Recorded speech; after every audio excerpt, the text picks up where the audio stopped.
Tetapkan 5 orang sebagai tersangka di Kabupaten Mandailing, Natal, Sumatera Utara. KPK tak menutup kemungkinan akan meminta keterangan Gubernur Bobi Nasution dalam kasus ini. Salah satu tersangka merupakan Kepala Dinas PUPR Provinsi Sumut yang disebut sebagai orang dekat Bobi.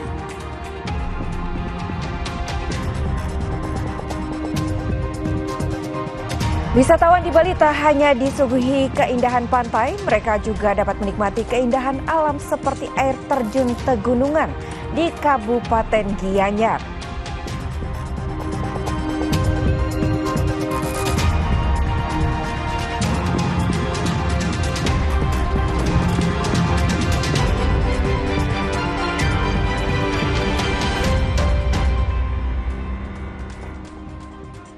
Halo, selamat siang saudara. Kompas Siang edisi Senin 30 Juni 2025 hadir menjumpai Anda. Dan selain 5 informasi utama tadi, kami juga memiliki informasi lain, diantaranya seorang siswa SMP diduga jadi korban perundungan rekan-rekannya di Kabupaten Bandung, Jawa Barat. Korban bahkan diceburkan ke dalam sumur hingga luka. Ada pula penanaman mangrove di pesisir utara Jawa untuk mengatasi abrasi. Selengkapnya bersama saya, Claudia Carla. Dan saya, Ihsan Sitorus. Kita jelang Kompas Siang selengkapnya di Kompas TV, independen, terpercaya.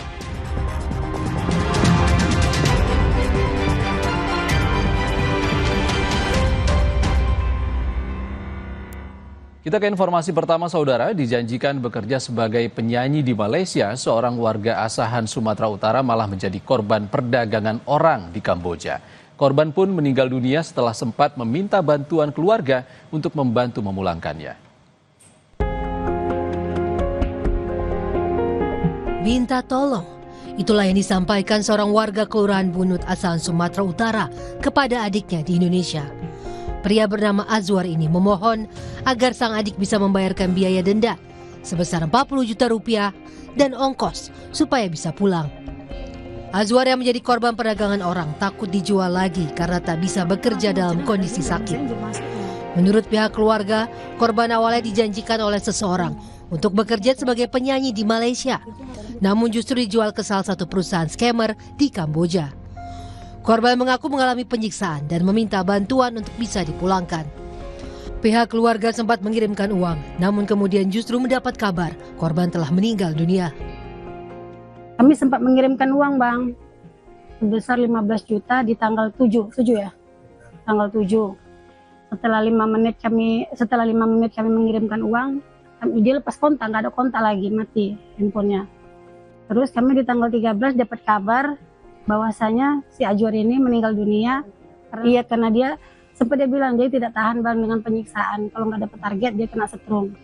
Si Azwar ini ilegal datang ke Kamboja. Kalau untuk dipulangkan jenazahnya, pihak keluarga yang menanggung biayanya sebesar 160 juta. Kini keluarga Azwar berharap pemerintah Indonesia bisa membantu pembiayaan pemulangan Azwar agar jenazahnya bisa dimakamkan di kampung halamannya. Armando Sinaga, Kompas TV, Asahan, Sumatera Utara. Duka mendalam menyelimuti keluarga Azwar. Dijanjikan menjadi penyanyi di Malaysia, malah jadi korban perdagangan orang di Kamboja. Hingga kini jenazah belum berhasil dipulangkan karena biaya yang harus dikeluarkan keluarga mencapai 160 juta rupiah. Berikut cuplikan dialog dengan bibi dan adik Azwar dalam program Sapa Indonesia Pagi. Mas Abdul Aziz, ini bisa diceritakan lebih dulu kepada kami, pemirsa Kompas TV juga di rumah. Jadi sebenarnya Azwar ini awalnya berangkat hendak dijanjikan ke Malaysia untuk menjadi sebagai penyanyi, tapi justru ke Kamboja. Ini ceritanya seperti apa? Kalau ceritanya, Bu, kami kan tidak pernah, dia pertama pergi dia nggak pernah ngomong, Bu.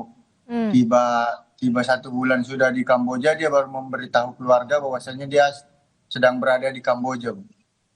Sebelum berangkat, Bibi Nur Hayati dan juga Mas Abdul Aziz, Azwar tidak pernah cerita ini saya mau berangkat kemana untuk bekerja dengan agen TKI apa, belum pernah ada cerita soal itu?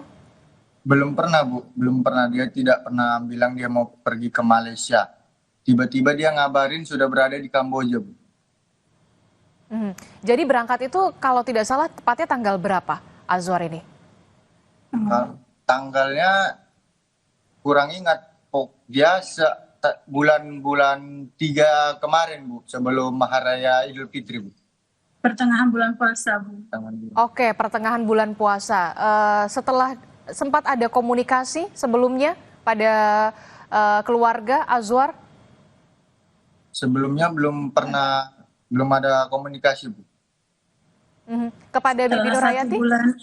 Setelah 1 bulan di Kamboja, baru memberi kabar, Bu, kalau bahwasanya dia di Kamboja. Dia sedang sakit, masa itu dia sedang sakit, dan dia sempat juga mengirimkan uang kepada adiknya sebesar 1.500.000. 1.250.000, Bu.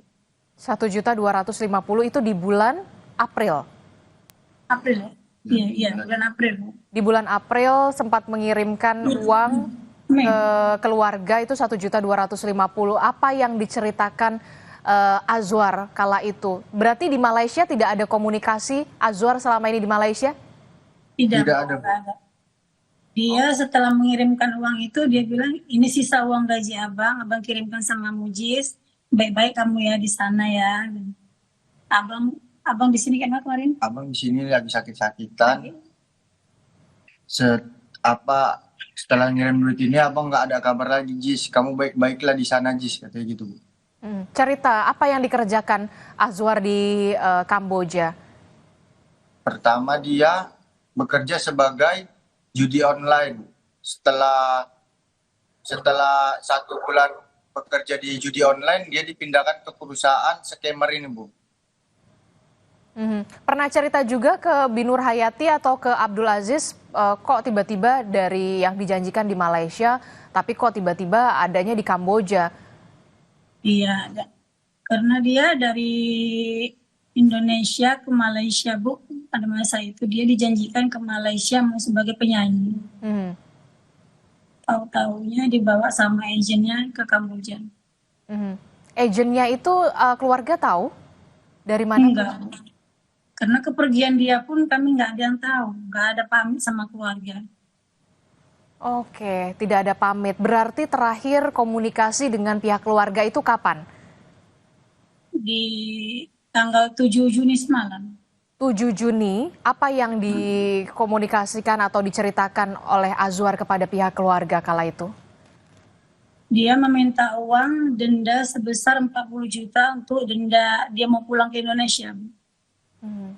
Dan kami tidak memiliki uang sebesar 40 juta.